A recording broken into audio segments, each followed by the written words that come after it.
where inspired ideas and absolute realities converge. A safe place where boundaries blur and secure data shape the world. Learn, connect, and grow. Join us on this journey into the Measurverse.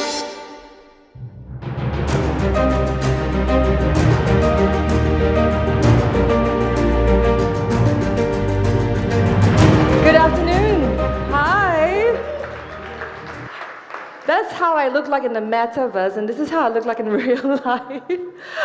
Good afternoon. My name is Julia. I am from Braze, and given the technology partnership and the kindred spirits between AppsFlyer and Braze, I have to say that it's simply marvelous to be part of Mama Asia. I'm based in Singapore, and for those of you who do come from there or you're based there, you would remember that in the middle of last year, we kind of had that great reopening, right? A reopening of travel borders. So in the spirit of that reopening, in the spirit of Measurverse, right, I was thinking about how, we have to constantly assess and reassess the business decisions that we all have to make for our respective organizations and our companies. And I was thinking about how we measure to justify, we know we can improve what we can measure, we have to anticipate the next turn and pivot accordingly. And quite often the question that I have, and even internally in Braze, it's how are we reacting to shorter and midterm pressures that surrounds us right now, but what are we doing at the same time to really future-proof our businesses? And, here we are again, that permanent sense of uncertain times, right? This is where consumers are still nervous. They are still skittish. And this is where marketers are under tremendous pressure to deliver greater return on their investments, and quite often doing it with smaller teams and more lean resources. But in tough times, what have we seen is that we've seen that the focus, it starts to shift. It has already shifted towards greater return activities, such as life cycle optimization and retention. And quite often, there's a need for us as leaders in the room to really find ways to bridge, more interdisciplinary thinking and more cross, team collaboration, and of course, find ways to leverage modern technology that is at our fingertips these days, right? And to stand out as a marketeer, right, we all know that we have to find a means to really drive that constant innovation, that productivity, to deliver even more meaningful value to that customer or to your customer. So here's the thing, right? In uncertain times, as we all see here, right, here's the thing. Don't pull over and wait it out, right? Turn on your hazard lights or your fog lights, depending on the country that you're from, right? By all means, yes, put your foot ready on that brake should you need to use that. But you know what? By all means, keep going, right? And you know what I thought I'd do? It's a quick sense of our slice of that Measurverse that we talked about in the opening of today, right? This is our slice. So from a Braze perspective, we are accountable, we delivered, we empower the most beautiful and rich experiences and messages, and we did more than 2 trillion of them for the entire 2022. So we are, in a way, part of this Measurverse. We are part of this intricate ecosystem. And just 2 seconds on who we are. We are a technology company that powers modern consumer engagement. We help brands like yourself to orchestrate experiences across any channel that your consumer prefers in a very consistent manner and doing that perfectly at scale. Think about that, right? Many of you are digital natives in the room, so are we, right? And we think about the genesis of the company.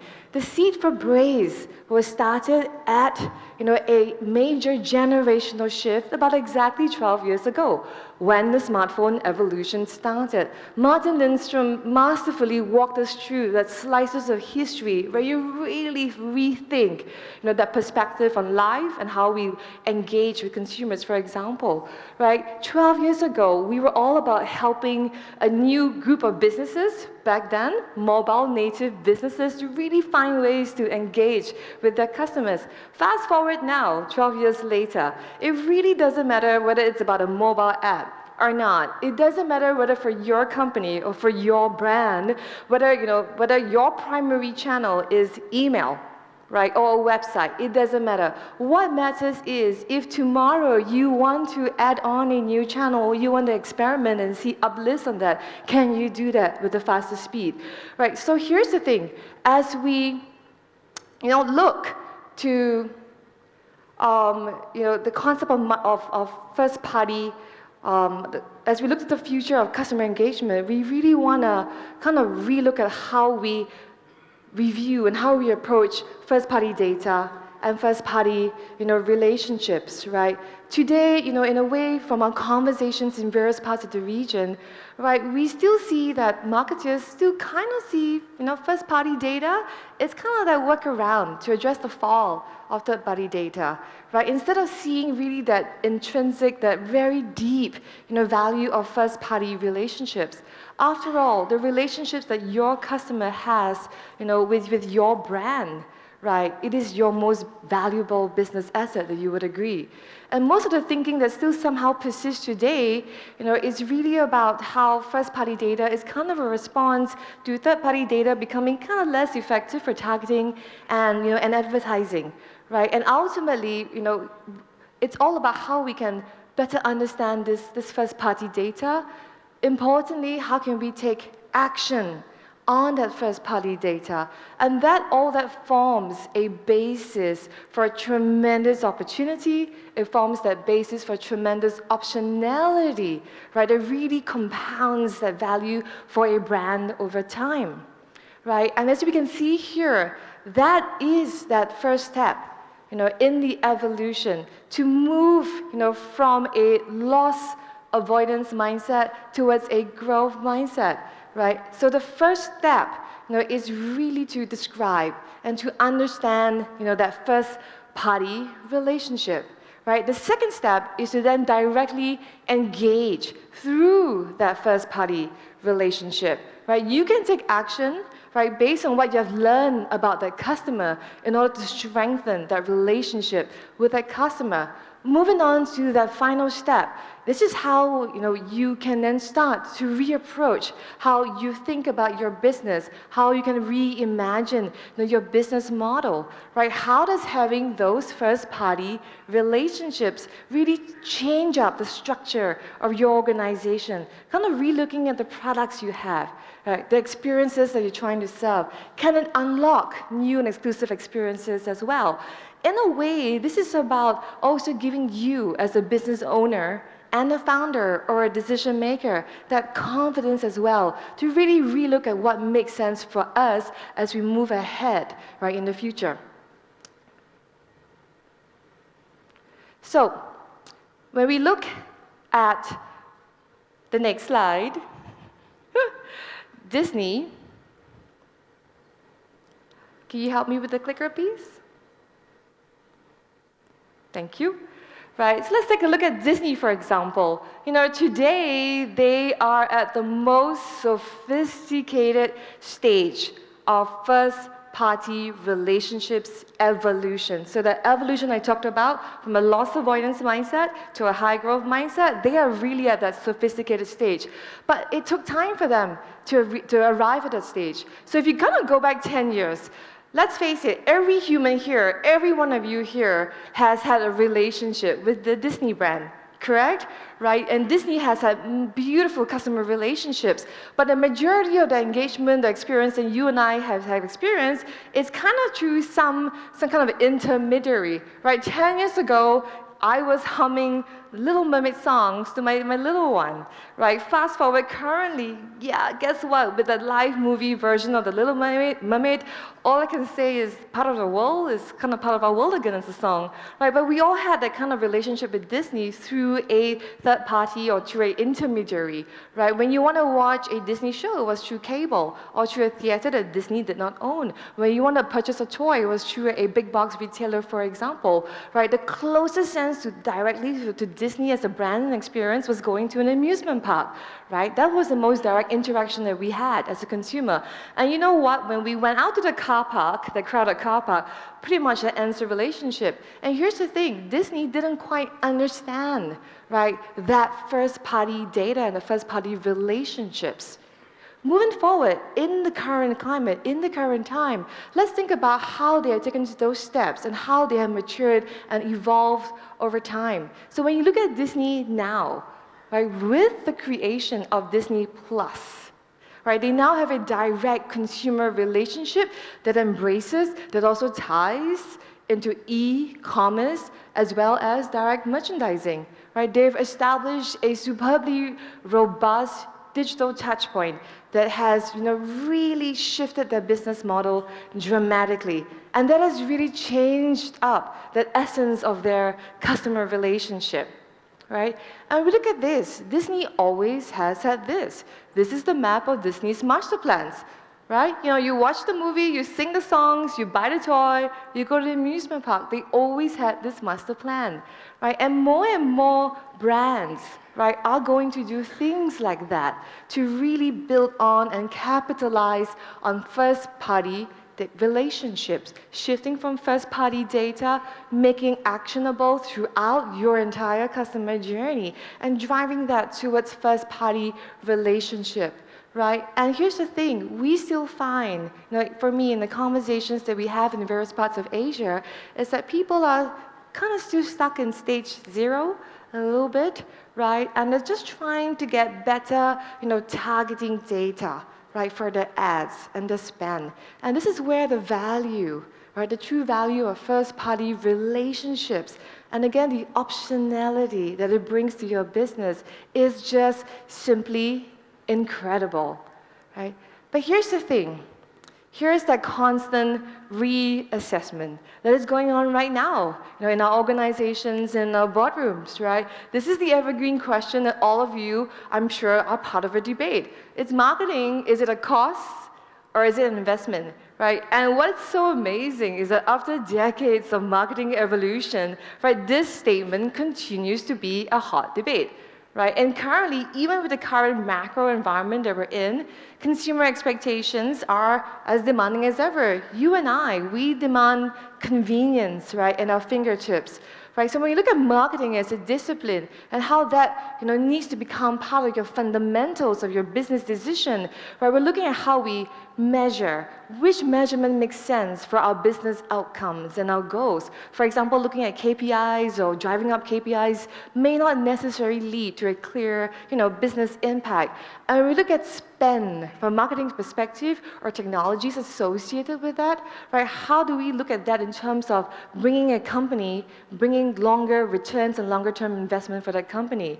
This is very much about how can marketing be part of a core investment infrastructure, right, to really help you to unlock products, experiences, could be exclusive experiences. How do you then future-proof your business?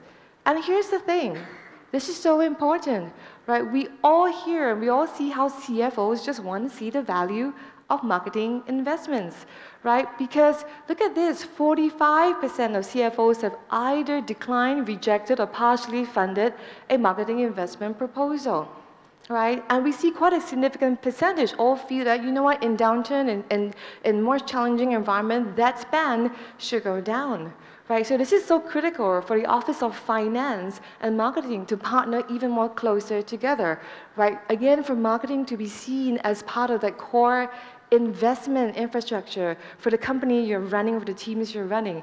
And here's the point as well, low costs, right? Low costs, spending a lower amount may not always, result in a higher return on investment as well. Something for us to think about and be mindful here. And here's the thing, on the other hand, we know that all CMOs, and there are many CMOs right here in the room, they want to defend their spend, they want to defend their marketing budget. I thought this perspective up here, the stat that we see, it is a great reminder. It is a great reminder that, if you do not invest effectively for the year ahead, you may risk increasing your technical debt, right? And let's think about that, right? So how much of data latency still persists within your own organization? Right, what are we doing as leaders in the room to find ways to reduce that data latency as much as possible? Because if we don't, right, we would be, out-innovated by competition and by your competition. And I thought there was a point here it resonates just as powerfully, which is, talents. The war for talents, let me correct myself, the war for great talents continues to intensify, isn't it? Right? We have, by the way, when Braze was founded 12 years ago, there are roles and titles that never existed 12 years ago, and they exist now as the marketing technology or the consumer engagement technology landscape continues to rapidly evolve. Up and rising talents in the CRM space or digital marketing or digital engagement or marketing technology, they do and they want to gravitate towards companies and organizations that inspire, that interdisciplinary learning, that inspire them to interact with modern technology that works. Right? So here is that soccer playing field. Right? CFOs and CM Words, they're not on opposing teams, and we all agree with that. We're all working towards the same outcomes. Doesn't matter whether you're a head of engineering, or product, or marketing, right? We all have to find that same language. And quite often, that language, that common language, is value. So the challenge is often, how do we articulate value throughout in a way that resonates within the entire organization? And another point of view here is quite often I'm in debates and dialogues where there's brand building, seen as longer term, strategically important. And on the other hand, there is sales activation. These two pillars are not competing as well, right? It's about finding that sweet spot.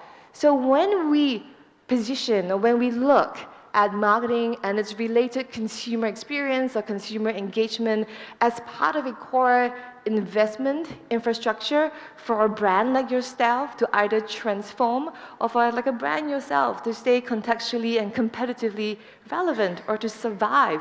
We're really looking at these three categories of focus and of highest priorities. Of course, we want to increase customer value, right? We want to drive that top line. But the middle pillar that you see there about increasing operational efficiency, around improving productivity, is becoming a very, there's a lot of rigor that's going on right now in boardrooms and in our clients and in our brands that we interact with. The middle pillar is becoming extremely, extremely critical.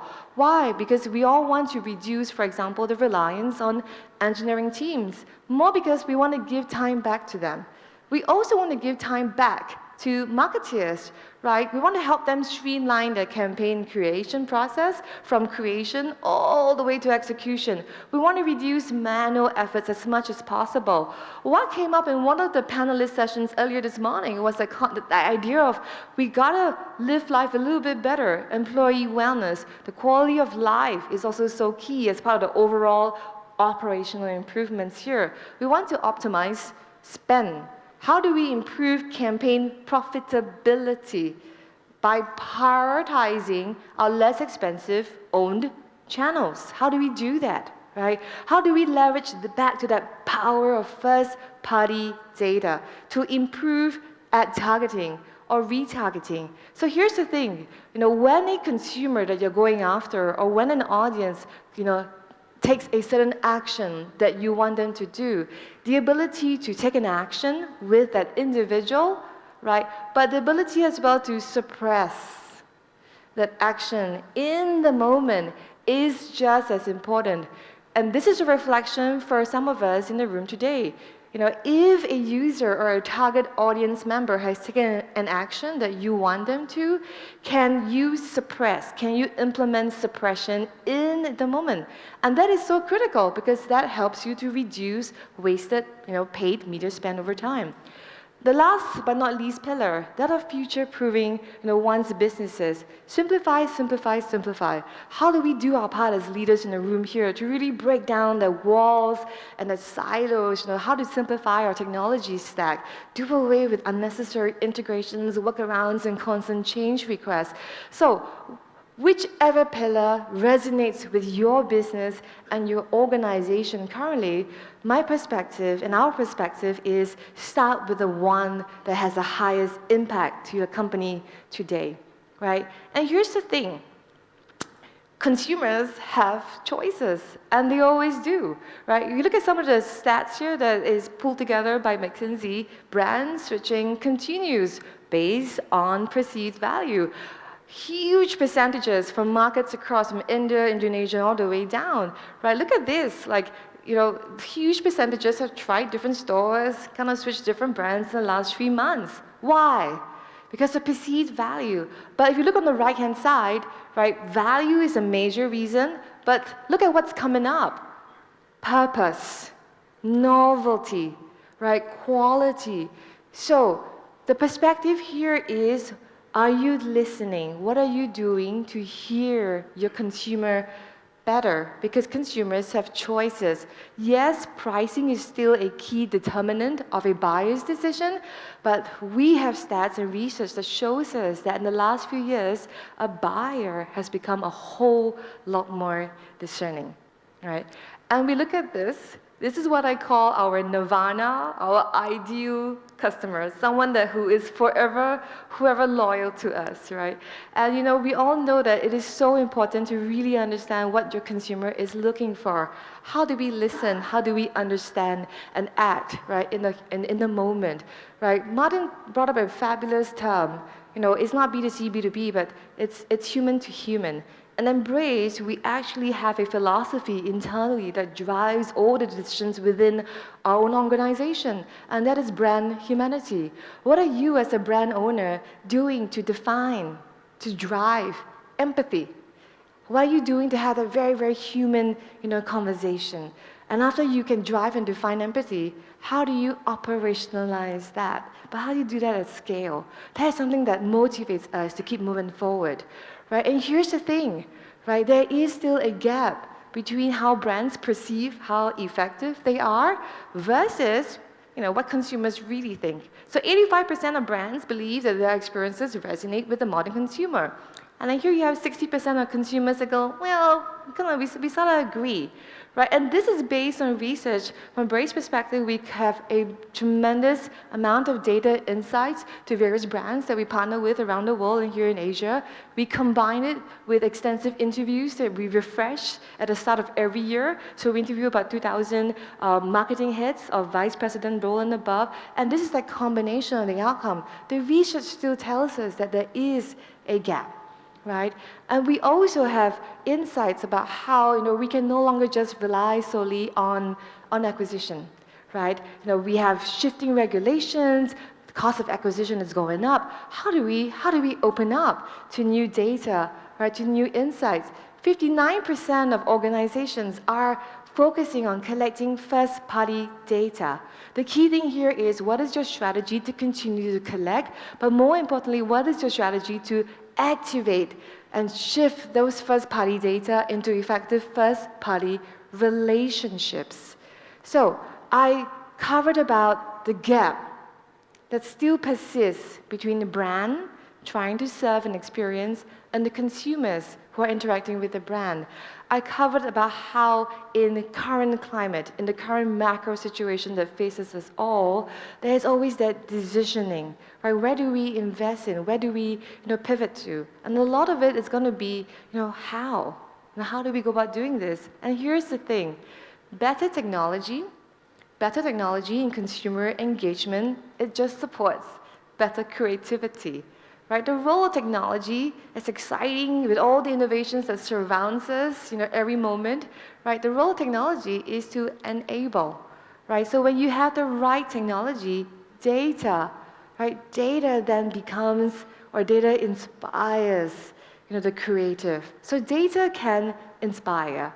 Right? Now, instead of pushing, you know, content to pre-selected groups, that was kind of so effective in the last few years, right? What's so key now is that, you know, how do you pull in consumers and how do you pull in customers, right? With a fast pace, stream, a constant streaming of creative campaigns that feels personal, feels like a human conversation, and feels very purposeful as well, right? Because once brands have access, right, to that deep, valuable first-party data, and converting that into acting on that to directly engage through first-party relationships, right? You can then know how to prioritize channels that have a higher return for your business.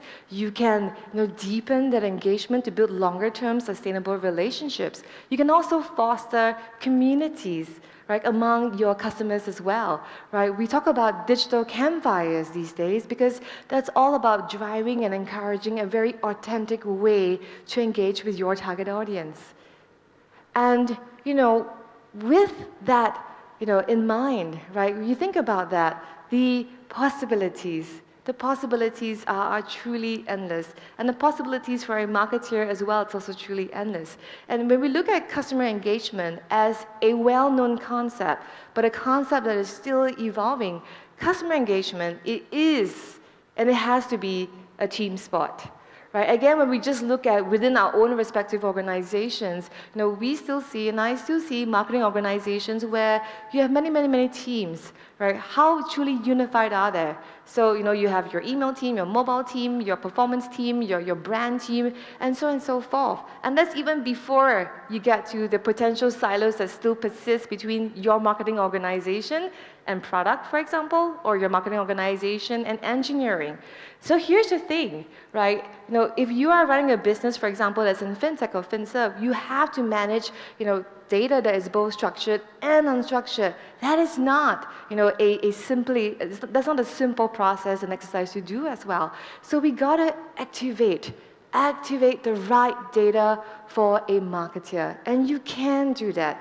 Again, the possibilities for experimentation for a marketeer is endless, right? And you look at some of the examples there. You want the ability to test a new marketing strategy. You want to do that in 2 weeks, not 6 months, for example, right? You want to test the possibilities of going beyond your own channels as well. You want to have data that you can activate anytime and make it available to different departments and teams within your company in order for you to edit, for example, any big campaign in real time and doing that across digital touchpoints. Burger King, they did that 3 years ago, right? When they launched what we call, the very evil, ingenious campaign called the Whopper Detour campaign.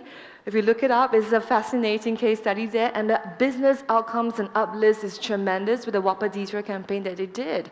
And the Whopper Detour was not just about gamification, right? Very quickly, it's about how you gotta, go near a McDonald's outlet, get a Whopper, get a promotion from Burger King for 1 cent Whopper burger, and you gotta walk away from a McDonald's outlet to go into Burger King to buy, right? And you know what? That is that ingenious combination of data and tech and creative, because the right technology supports you to activate the right data, inspires you to do the right creative there.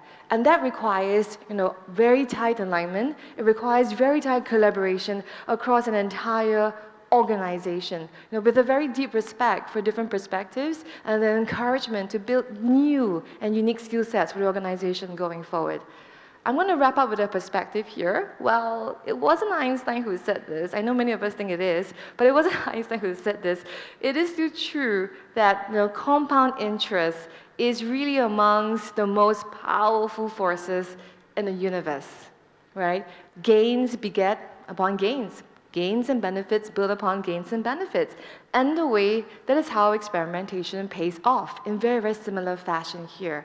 So, please allow me, and please put together your hands to help welcome a friend, someone who I love and respect, to come onto stage with me to share her deeper contextual experience and insights into the perspectives that I've just shared.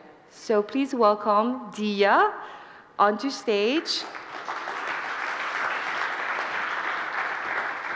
Dyah is the Vice President of Performance Marketing with Ticket.com.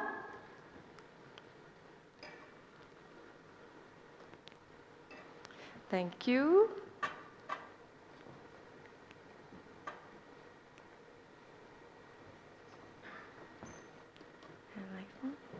Yes. Hi. Hello. Hi, everyone. Dyah. Welcome, Dyah. Hello. Hi, Julia. Hi, good to see you. Good afternoon, everyone. Thank you. Yes, let's take a seat. What I love about the Mama experience so far is that this is all about, really the coming together of the community. And in so many of the conversations that took place during yesterday's networking and today during lunch breaks and all that, it's very much about kind of really listening, right, to insights, right? How do you, as a brand, kind of navigate the challenges that we have, that we're all facing here? From your perspective, Ticket.com, is in the travel industry, and back then, just a few years ago, not too long ago, you face such major disruption, right, to your business. Could you kind of just walk us through, some of that learnings as you were going through that process of major disruption for your company and for your industry? Thank you, Julia. Yeah. I think thank you also for everyone. So please actually introduce. Let me Yeah, introduce go ahead. myself. Yeah, sorry. My name is Dyah Wulandari. So feel free to actually call me Dyah. Actually the VP for Performance Marketing at Ticket.com. For those who probably doesn't really know what is Ticket.com is an OTA, Yes. and we actually based in Indonesia. So majority of our business is in Indonesia. So we're selling such as like flight tickets, train, car transportations, accommodations, and also ticket concerts. So I think you can imagine how the pandemic actually impacting us in 2022. So I think first of all, I really hope that the pandemic will never gonna happen again. So I really wish for that, pray for that. First thing that I can actually share with everyone is the resilience and agility is things that keep us alive until today. So I think these two are the kind of like booster factor for us to keep very positive. I think even if you guys remember, pandemic itself is like, we thought it's going to be 3 months. Some people said it's going to be 6 months, and then apparently it's like 2 years, right? So I think how can we keep alive until today is like because of these two, resilience and then being agile and keep like thinking positive. Because I think I still remember that they even remember the day when the government of Indonesia said like close the border. It's actually in March 15, 2022. Normally in March is when our sales came up because come to the high seasonality. But then after the announcement, our sales dropped to almost nothing. Can you imagine like billions of rupiah, and then after that it's coming like almost zero. So almost like some of our team got a mental breakdown and everything. But I think our CEO said that first thing first, customer. So I think we need to drop everything. We need to making sure that our customer be prioritized, because even if we feel that we are actually on the low side, but can we imagine that people who actually need travel and probably they already pay for the ticket, they already pay for the accommodation and everything. So we're making sure that those people can receive their money back or can reschedule their plan if it's possible. But if it's not, then there's nothing much that we can do. But we still want to making sure that they are safe, right? The other things that we're also thinking, we are probably the least thing that they were thinking as a brand. People will think travel as the least priority, right? We don't have even the audacity to sell product. We cannot really offer that. It's like against our kind of like belief as a brand. So, but we also want to be still remembered because business still needs to alive and floating. So I think we're trying to connect with our customer with many ways, as soft as possible. We don't push them to make like a purchase, definitely. It's like beyond our control. So we want to making sure they still can keep like connect with our brand with sending them kind of like the updates about the border if it's possible, or probably if whatever travel related, but it's not really on the sales part because that's never gonna be our intention. So I think that's the thing that we're doing during pandemic, but yeah, hopefully that things will never happen, ever happen again. And to your point, as you were expanding, it's about as intensely challenging. I would imagine, what Ticket.com and what you and your teams had to go through back then, as challenging as it was also about being so mindful, right? To your point about how the customer still needs to be the center of our universe in a way, and how you need to be so empathetic, right? And that's the word for that. Be so empathetic to them and kind of say, hey, we're here for you, even though from from Ticket.com's perspective, it was really challenging and all kinds of disruptions that we couldn't even ever anticipate, right? We think about that, isn't it? Yeah. Is that driver, right? Like the whole consumer focus, the customer being that center of the universe, now to our current time where travel has completely rebounded and all of us here participate in revenge travel, although I've done more corporate revenge travel than revenge leisure travel that I would like, right? But if we see that rebound that's just completely surged back, do you see that mindset still being the same, or you kind of see that perspective evolving within Ticket.com? I think before that, I think I will actually answer a little bit on how we prepare for the travel rebound. So I think for some reason, I think I can say this one's actually a silver lining, because during pandemic, it also give us time to breathe and also to think, take a lot of step back, preparing ourselves for travel rebound, even though we don't know when is the travel rebound is going to come up, right? So I think a lot of things that we've done so far on the product things, we actually do a lot of like releases, the things that probably is hard to do when in the normal days where a lot of like campaign, a lot of like sales coming up and everything becoming the first priority. So other things that we also did was like we're trying to do a lot of like user analysis to understand the user's behavior, because we definitely understand that after pandemic things change. Like even us, even we're not talking about the travel, even for different like daily life is also changed, right? So I think definitely when a travel rebound come up, then it's gonna be like a different set of mindset coming from the users. Also, I think from our standpoint, from the marketing per se, it's also a good time for us to kind of like recalibrate, revamping a lot of stuff that we probably don't dare to do it because of recalibrations and a lot of stuff coming up. So then we thought that it's a good time for us to kind of like cleaning up the housekeeping, if you can say. Yeah.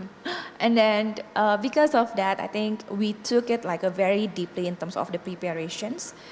So then when the travel revenge came up, we thought that, yeah, this is it. We actually can probably get some, okay, be honest with you guys, probably profit, right, out of it.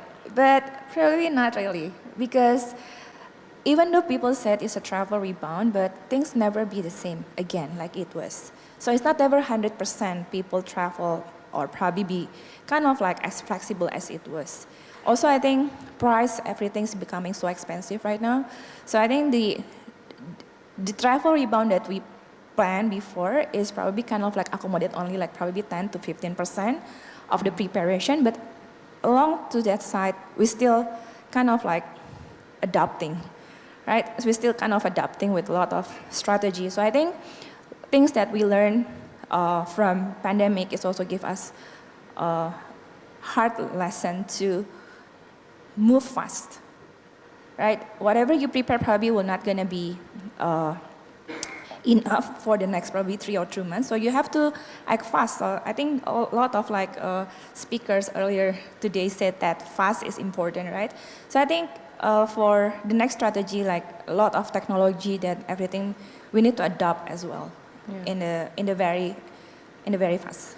Yeah, I was going to ask you to expand on that a little bit more, because to your point about kind of using the challenging climate in the previous years, using that as that framework for continuous learning, to kind of summarize what you were sharing.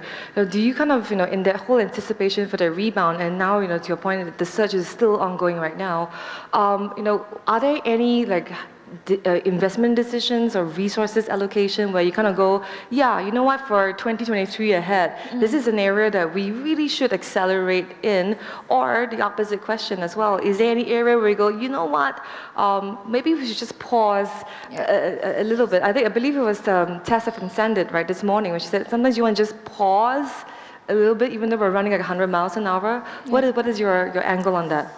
First of all, I think it's a good call from our CEO as well. So he decided to actually put like probably a lot of effort on the product and tech, because that's where we actually need to be very real, right?